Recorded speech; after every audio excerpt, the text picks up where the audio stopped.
할렐루야. 오늘도 말씀의 자리, 은혜의 자리로 나오신 여러분들을 주님의 이름으로 환영하고 축복합니다.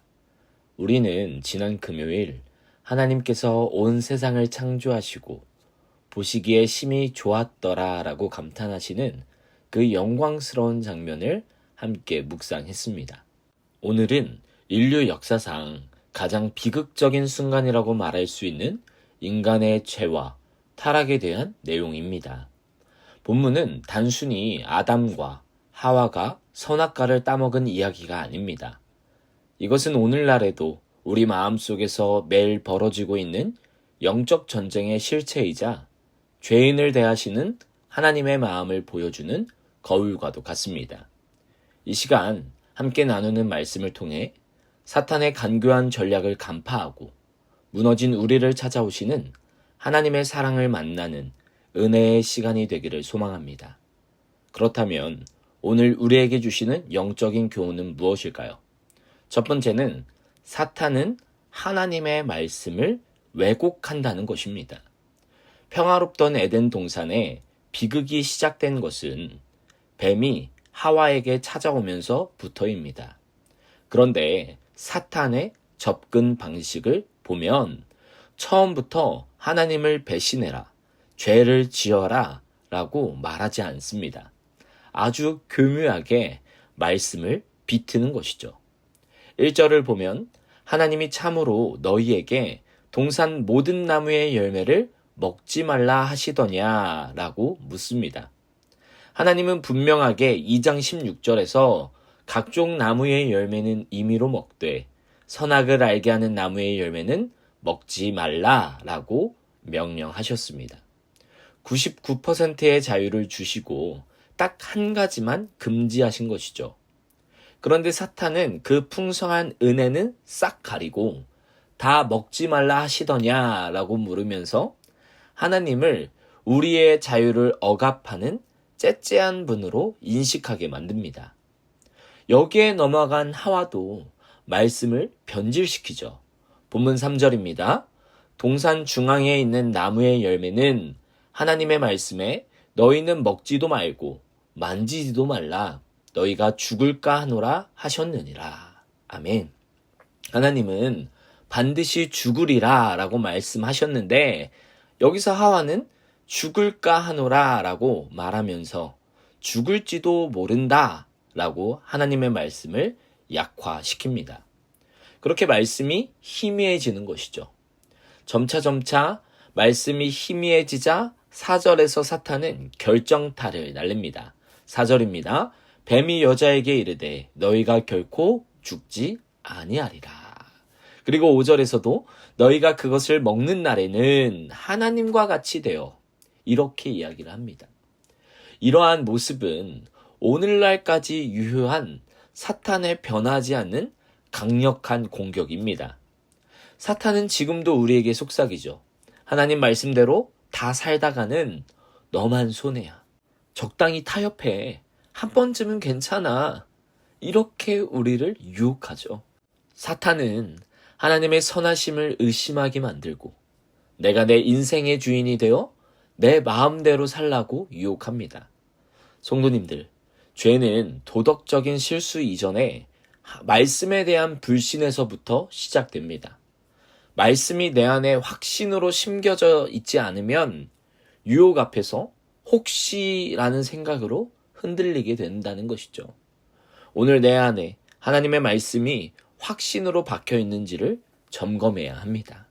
그러므로 오늘 이 새벽 사탄의 달콤한 거짓말을 예수의 이름으로 끊어내십시오. 그리고 나의 생각과 감정이 아니라 오직 신실하신 하나님의 말씀만을 붙드는 저와 여러분 되시기를 주님의 이름으로 축복합니다. 두 번째는 죄인은 숨고 핑계대지만 하나님은 먼저 찾아오신다는 것입니다. 결국 아담과 하와는 선악과를 따먹게 됩니다. 그 결과가 무엇일까요? 하나님처럼 되었습니까? 아닙니다. 7절입니다. 이에 그들의 눈이 밝아져 자기들이 벗은 줄을 알고 무화과 나무 잎을 엮어 치마로 삼았더라. 아멘. 이들은 눈이 밝아져 자기들이 벗은 줄을 알게 되었습니다. 수치심과 두려움을 느끼게 된 것이죠. 그래서 그들이 한 행동은 두 가지인데요. 첫 번째는 무화과 나무 잎으로 치마를 만들어 입었고, 두 번째는 하나님의 낯을 피하여 나무 뒤에 숨었습니다. 바로 이 실패와 낙심의 순간, 인간의 연약함으로 인해 하나님과의 관계가 끊어진 절망적인 순간, 성경에서 가장 감동적인 물음이 등장합니다. 9절 말씀을 같이 읽겠습니다. 여호와 하나님이 아담을 부르시며 그에게 이르시되 내가 어디 있느냐. 아멘. 성경 통독을 하면서 이 9절 말씀을 읽었을 때는요, 사실 커다란 감흥이 없었습니다. 그런데 오늘 말씀을 준비하면서 9절을 묵상하니까 전에는 몰랐던 하나님의 놀라우신 사랑과 은혜가 느껴지더라고요. 죄인을 찾아오시는 하나님, 실패와 절망 속에 숨어있는 한 영혼을 애타게 부르시는 하나님, 아담을 부르시는 이 애틋하고 절박한 물음이 오늘 저와 여러분을 부르시는 하나님의 사랑의 음성인 줄 믿습니다. 하나님께서는 아담을 부르시며 그를 애타게 찾으시죠. 그런데 지금 하나님께서 아담이 숨은 곳을 몰라서 아담을 찾고 계시는 걸까요? 아닙니다.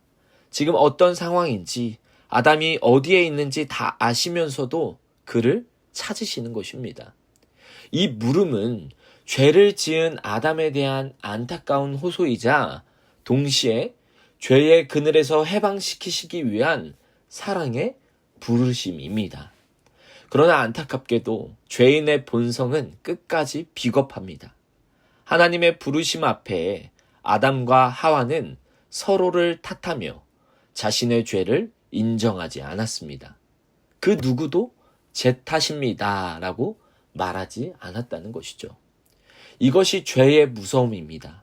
죄는 관계를 파괴합니다.